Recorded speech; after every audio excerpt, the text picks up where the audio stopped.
ఒక్క భారీ వానకే హైదరాబాద్ నగరం అస్తవ్యస్తమైంది. వర్షాకాల సన్నాహకాలపై అధికారులు రివ్యూలకే పరిమితమయ్యారు. హైడ్రా, మున్సిపల్ అధికారుల సమీక్షల తర్వాత కూడా క్షేత్రస్థాయిలో ఫలితాలు కనిపించలేదు. వర్షాలకు ముందే చెట్ల కొమ్మల తొలగింపు పనులు పూర్తి చేయడంలో కూడా అధికార యంత్రాంగం విఫలమైంది. నిన్నటి గాలివానకు నగర వ్యాప్తంగా 300కు పైగా చెట్లు కూలిపోయాయి. రోడ్లపైనే చెట్లు పడిపోవడంతో పలుచోట్ల ట్రాఫిక్ కు అంతరాయం ఏర్పడింది.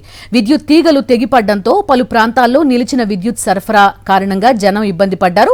నిన్నటి వర్షానికి అండర్ పాస్లు, ఫ్లైఓవర్లపై భారీగా నీళ్లు నిలిచిపోవడంతో వాహనదారులు ఇబ్బంది పడ్డారు.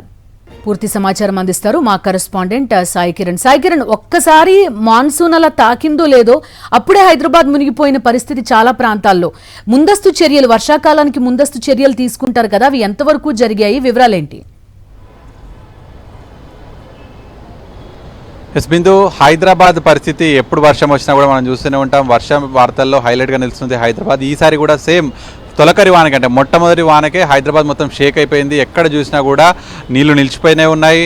అటు ఐకియా నాలెడ్జ్ సిటీ రోడ్ చూసినా సరే అలానే ఉంది. ఇక్కడ స్టీల్ బ్రిడ్జ్, నాయన నరసింహారెడ్డి ఫ్లైఓవర్ మీద చూసినా నీళ్లు నిలిచే ఉన్నాయి.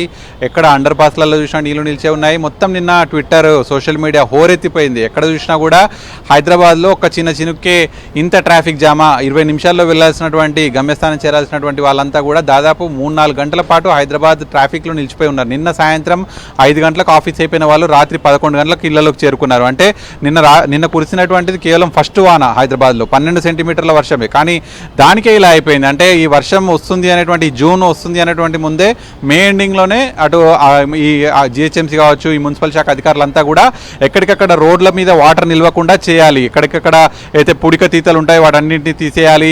నిన్న ఈ తెల్లవారుజామున ఉదయం సాక్షి టీవీ వెళ్ళి పరిశీలించినప్పుడు కూడా ఈ స్టీల్ బ్రిడ్జ్ పైన నిన్న వాటర్ ఎందుకు వెళ్ళాయని చూస్తే అయితే వాటర్ వెళ్ళేటువంటి ఇన్లెట్స్ ఉంటాయో అవన్నీ కూడా మూసుకుపోయి ఉన్నాయి. ఇవాళ వెళ్ళి అవన్నీ తీస్తుంటే ఒక ఆటో అంత మట్టి అందులో నుంచి వెళ్ళింది. మరి ఈ మొత్తం మే నెలలో ఏం చేశారు అనేటువంటి అధికారులు చూస్తే మాత్రం రివ్యూలకే పరిమితమయ్యారు.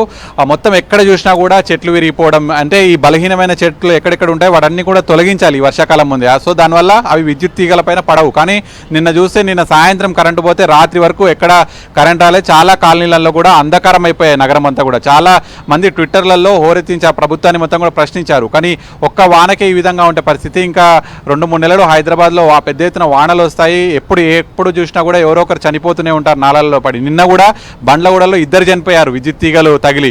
అంటే విద్యుత్ తీగల పైన చెట్లు పడుతున్నాయి, అవి తెగిపోతున్నాయి. సో ఇవన్నీ జరగకుండా ఉండాలంటే ఇది ఎవ్రీ ఇయర్ ప్రాసెస్. దీనికి సంబంధించి ఒక బడ్జెట్ కూడా అలొకేట్ చేస్తారు. అయినా కూడా బడ్జెట్ పోతుంది, రివ్యూలకే అధికారులు పరిమితం అవుతున్నారు. మరి ఎక్కడ ఏం చేస్తున్నారని చూస్తే మరి ఎక్కడికి ఆ పరిస్థితి అక్కడే హైదరాబాద్లో కనిపిస్తుంది.